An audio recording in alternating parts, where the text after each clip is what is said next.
Ya, meski draft final Undang-Undang Cipta Kerja telah diserahkan DPR ke Istana, gelombang penolakan masih terjadi. Untuk mengulas hal tersebut sudah bergabung Wakil Ketua Konfederasi Persatuan Buruh Indonesia KPBI Jumisih dan tenaga ahli utama Kantor Staf Presiden Ade Irfan Pulungan. Selamat sore Bang Ade dan Bu Jumisih. Selamat sore. Selamat sore Bu Jumisih. Selamat sore Pak. Ya, sehat Ibu Jumisih? Alhamdulillah, sehat-sehat. Baik. Salam sehat semuanya. Baik, kita ke Bu Jumisih terlebih dahulu. Bu Jumisih, ini kan draft final undang-undangnya Omnibus Law sudah dikirimkan ke Istana begitu kemarin. Kenapa teman-teman buruh masih berdemo hari ini? Dan apakah benar ada penyusup gitu untuk di demo kali ini? Iya, terima kasih April dan Mas Bandi. Jadi yang pertama saya ingin menyampaikan bahwa apa yang kami lakukan dengan tetap melakukan aksi-aksi demonstrasi ini adalah kami tetap dalam posisi awal, yaitu ingin supaya Bapak Presiden Joko Widodo membatalkan Undang-Undang Cipta Kerja. Jadi saya berharap ini bisa mengetuk hati Presiden supaya segera membatalkan Undang-Undang Cipta Kerja, karena secara substansi kami juga sudah membaca ini tidak berpihak kepada kami kaum buruh dan juga rakyat. Jadi yang kami tolak bukan cuma klaster ketenagakerjaan, tetapi seluruh klaster di dalam Undang-Undang Cipta Kerja. Yang kedua, tadi menanggapi April terkait dengan penyusup, kita tidak tahu pasti, tapi kalau misalnya nih ya pihak kepolisian menemukan ada orang yang melanggar ketentuan hukum misalnya, ada bukti, ada alat-alat yang bisa disampaikan kepada publik sebagai barang bukti, ya silahkan ditangkap gitu. Jadi kalau kami secara prinsip, kami tetap melakukan aksi-aksi itu adalah dalam rangka kepentingan kami sebagai kaum buruh, dan kami berpikir tentang bagaimana nasib kami, keluarga kami, anak-anak kami, nasib kemanusiaan kami, dan nasib lingkungan hidup ke depan. Tapi Bu Jumisih, meskipun masih ada aksi, kalau kita lihat dari aksi pertama dari hari ke hari jumlah masanya semakin sedikit, bahkan ada teman-teman buruh yang tidak ikut turun dalam aksi. Apakah artinya ini teman-teman mulai melunak? Kalau kami secara KPBI memang memfokuskan aksinya di wilayah-wilayah.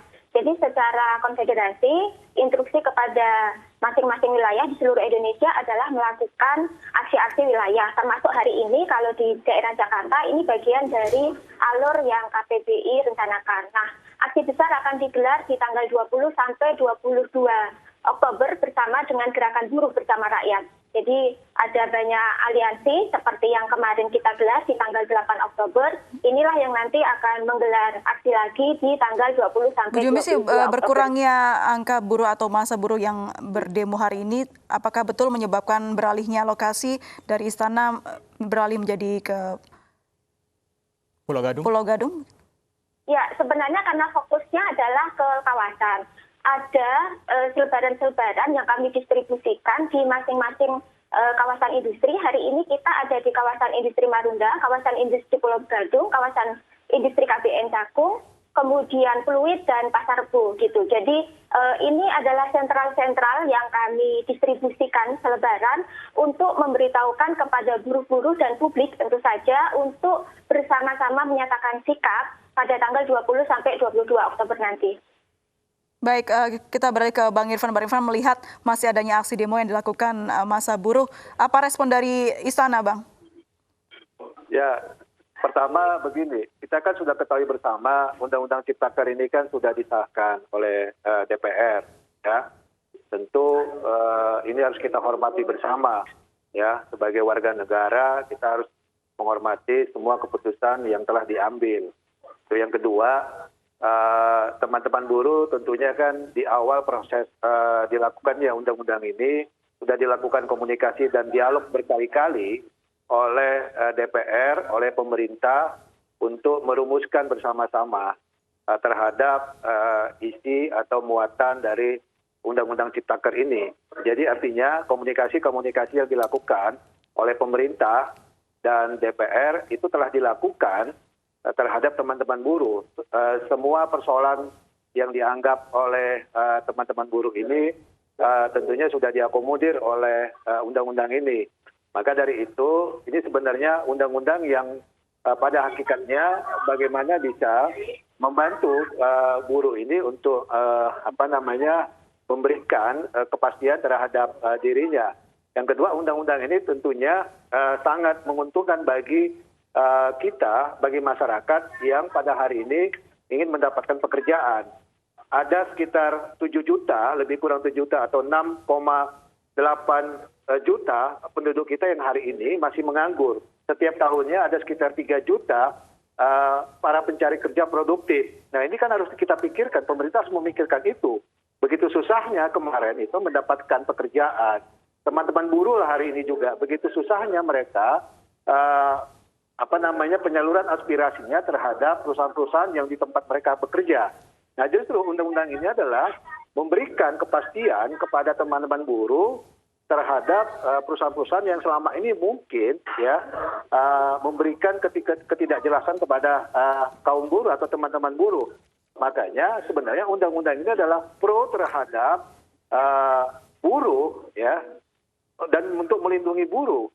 Nah, itu yang sebenarnya menjadi urgensi yang kita melihat semuanya. Baik. Seperti itu. Baik, kalau kita tadi bicara, kalau Bu Jumisi berbicara soal substansi, sebenarnya substansi apa saja sih dari draft Undang-Undang Cipta Kerja yang baru ini yang mungkin sudah dibaca oleh Bu Jumisi? Apa yang memberatkan?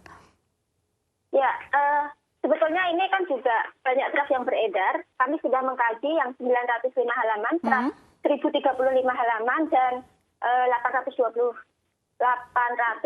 halaman gitu. Yeah. Nah, dari hal-hal ini tetap posisinya adalah mempermudah kontrak dan outsourcing. Kontrak itu tidak ada batasan waktu, outsourcing tidak ada batasan pekerjaan. Kemudian terkait dengan jam kerja lembur yang ditambah menjadi 4 jam kerja sehari dan 18 jam kerja seminggu. Kemudian terkait dengan pesangon, kemudian juga terkait dengan PHK yang dipermudah. Kemudian juga ada pasal tentang denda.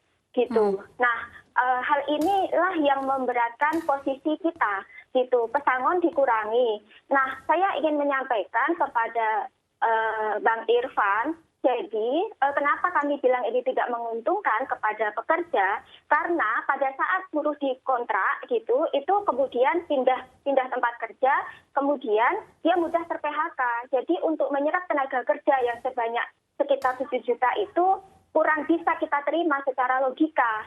Sangat sulit untuk membayangkan itu karena sekarang saja dengan adanya ketetapan di pasal 59 Undang-Undang 13 tahun 2003 ada pasal yang menyatakan batasan waktu pun dalam prakteknya pelanggaran di lapangan itu banyak sekali terjadi. Tapi kenapa harus seluruh pasal yang dibatalkan, Bu Jumisi? Ya, karena sebenarnya secara isian ini tidak mengakomodir kepentingan kami sebagai buruh dan sebagai rakyat Indonesia.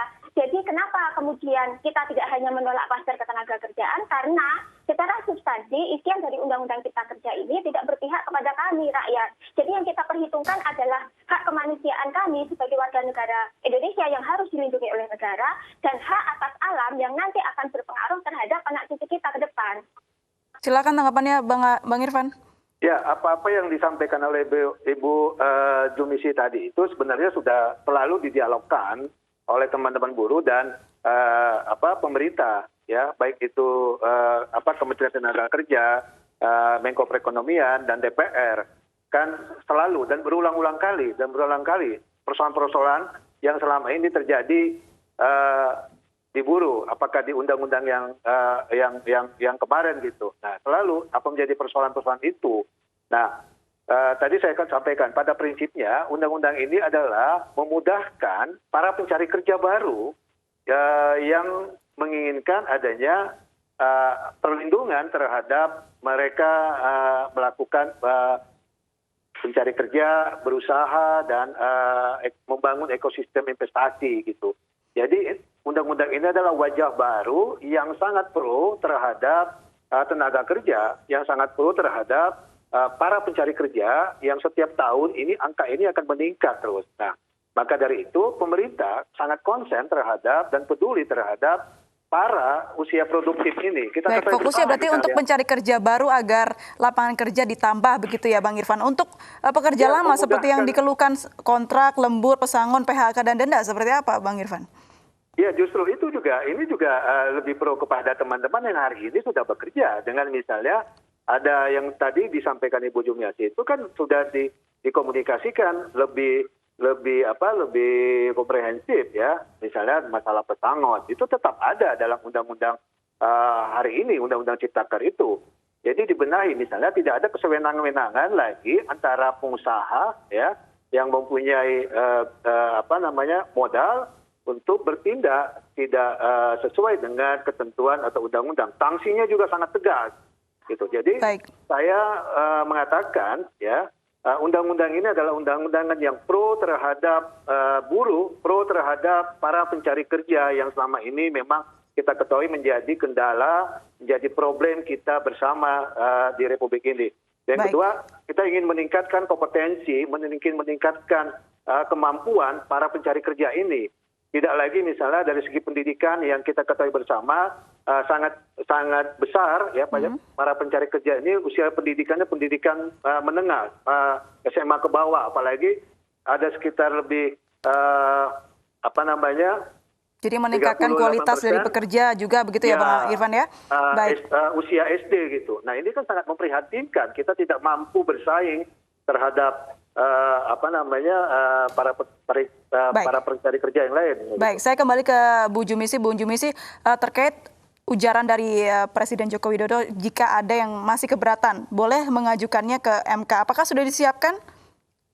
Ya, sebelum ke situ saya ingin menyampaikan bahwa teman-teman serikat buruh yang diajak berunding atau bicara dengan pemerintah itu tidak mewakili aspirasi kami. Karena serikat buruh itu jumlahnya banyak sekali, ada 3.000-an organisasi serikat buruh, dan bukan hanya teman-teman yang ada di tripartit nasional.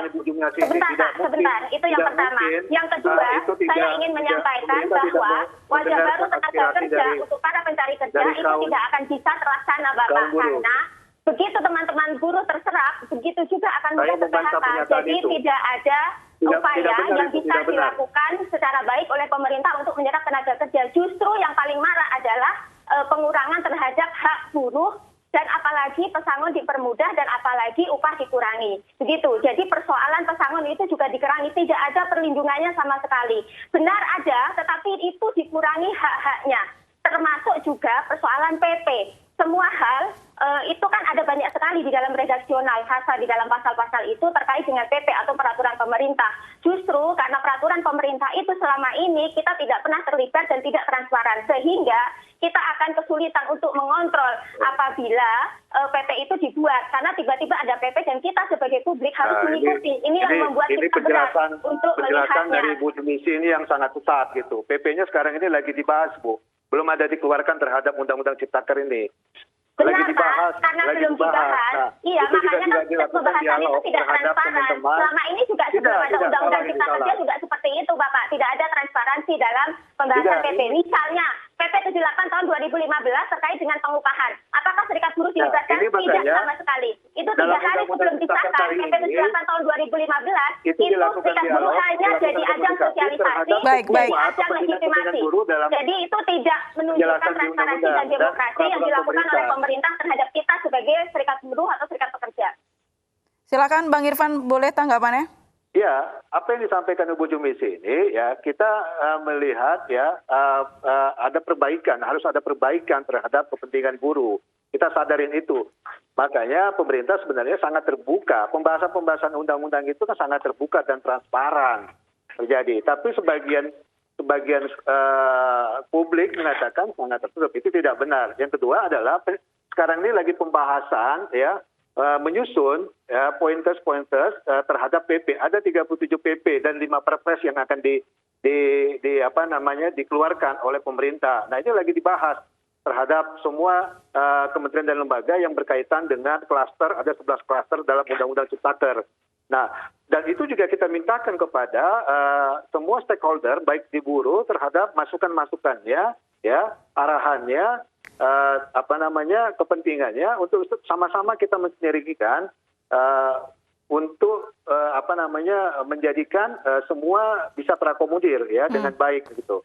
Nah, makanya tidak saya tadi membantah tidak ada keinginan dari pemerintah untuk menutupi atau tidak memberi kesempatan kepada apalagi pada kelompok pekerja atau teman-teman buruh ini. Bu Jumisi Semua kita lindungi aspirasinya menutup-nutupinya di hal yang mana, Bu? Apakah ada pengalaman? Ya, kan tadi saya kasih contoh ya, PP 78 tahun 2015 itu disahkan 3 hari sebelum diketok palu oleh Jokowi. Serikat buruh tidak dilibatkan, serikat buruh dijadikan sebagai alat untuk melegitimasi, diundang tetapi jadi ajang sosialisasi terus ketok Kalau palu. Undang-Undang Cipta Apa Kerja yang jadinya? sekarang, Bu Jumisi, seperti apa? Ya, Ya, sekarang kita Undang-Undang bicara Cipta sekarang Kerja aja Bu Jumisi. seperti sekarang, Undang-Undang Cipta Kerja itu dari awal prosesnya itu sudah tidak transparan, mulai dari pembuatan satgas sampai ada tim teknis dan kemudian ada pembahasan, dan sekarang semua serikat buruh yang ada dalam posisi tim teknis, tim perumus itu juga sekarang posisinya menolak Undang-Undang Cipta Kerja. Jadi itu artinya adalah dialog yang dilakukan terhadap serikat buruh bersama dengan DPR pada waktu itu tidak ada kesepakatan. Gitu. Oke. Itu poin yang pertama. Yang Oke. kedua, saya ingin menanggapi terkait dengan JR karena tadi April sempat menanyakan. Kami posisinya sampai saat ini tidak dalam posisi untuk JR karena seolah-olah pemerintah, presiden, pejabat-pejabat negara memudahkan. Ya sudah, kalau tidak sesuai ya tinggal JR saja. Seolah-olah mahkamah itu sebagai tong sampah untuk mengurus hal-hal seperti ini. Ini kita berbicara tentang undang-undang yang akan mengatur kehidupan berbangsa dan bernegara kita. Ada 270 masyarakat Indonesia yang akan menjadi korban. Jadi saya meminta pertimbangan pemerintah, presiden khususnya, untuk segera membuat perpu pembatalan Omnibus Law Cipta Kerja karena itulah yang layak dan paling mungkin bisa dilakukan dalam saat ini. Dan pernah ada dalam sejarahnya presiden bisa mengeluarkan perpu untuk pembatalan undang-undang. Baik, Begitu, terakhir Pak. singkat saja. Ya, tapi Boleh, Bang pemikirannya Irfan? tidak seperti itu. Ya, yang saya katakan adalah kita sekarang ini harus menghormati sebuah keputusan yang sudah diambil. Ya, ini sudah disahkannya Undang-Undang Ciptaker. Nah, itu harus kita hormati. Ya, persoalan apakah teman-teman buruh ingin melakukan JR itu kan menjadikan kewenangan dari teman-teman buruh atau tidak, itu kewenangan. Hak konstitusi itu diatur dalam regulasi dalam undang-undang kita. Silakan saja untuk melakukan itu atau tidak melakukan itu. Tapi jangan juga memberikan pernyataan sesat ya terhadap hal-hal yang ini masih asumsi pendapat personal, itu tidak boleh. Gitu. Oke. Sayang sekali kita dibatasi. Sayang sekali kita dibatasi oleh waktu, Bu Jumisi dan juga Bang Irfan. Sebagai serikat buruh untuk menolak Undang-Undang Cipta Kerja. Baik. Kita melakukan kajian, jadi bukan asal bicara, tapi semua yang kita sampaikan kepada publik, kepada media, ini adalah hal-hal yang sudah kami melakukan kajian secara runtut. Mungkin untuk mempersingkat semuanya, pertanyaan saya ke Bang Irfan, apakah ada kemungkinan untuk membatalkan undang-undang ini dari Istana, Bung Irfan? Kenapa? Apakah ada kemungkinan untuk membatalkan undang-undang ini sebenarnya atau tidak? Ya justru itu saya bilang tadi, ini adalah wajah baru undang-undang yang memang memberikan perlindungan terhadap buruh, terhadap buruh dan kepentingan-kepentingan yang ada yang lainnya. Jadi makanya undang-undang ini sebenarnya sangat dibutuhkan oleh buruh dan tapi sebenarnya ini adalah wajah baru. Baik. Sayang sekali Bu Jumisi, Bang Irfan. Ini bukan wajah baru yang baik, ini wajah baru. Baik, semoga ada kesempatan di ruang diskusi lain begitu ya untuk Bu Jumisi dan juga Bang Irfan mungkin membuka ruang diskusi untuk membahas ini. Terima kasih banyak Bu Jumisi, terima kasih banyak Bang Irfan sudah bergabung dan berbincang bersama kami di Annews Sore.